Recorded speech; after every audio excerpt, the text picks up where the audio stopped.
Yerga yetib borgan nola bo'lib qolsaydim, yana o'sha beg'ubor bola bo'lib qolsaydim. Hamma joyim loy qilib, tayoqlardan toy qilib, kulchanondan oy qilib bola bo'lib qolsaydim. Ey sinfdosh do'stlarim, ko'zdan oqar yoshlarim, eslab yoshlik chog'larim bola bo'lib qolsaydim.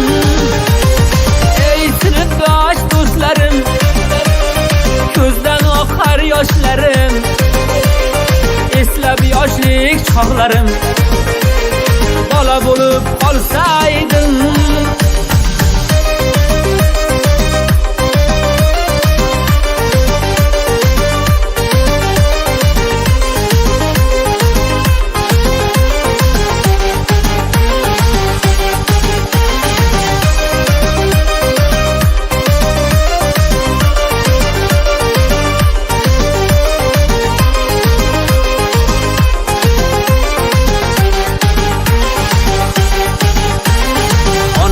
Erkalab suygan, otam opchlab yurgan, endi 6ga kirgan bola bo'lib qolsaydim.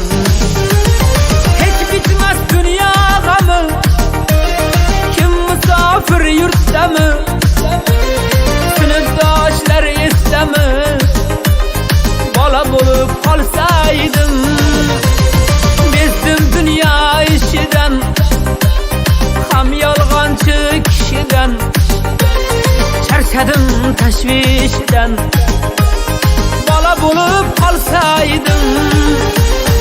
Eng go'zal dam yoshligim, sho'xligu beboshligim, haydab qalam qoshligim bola bo'lib qolsaydim.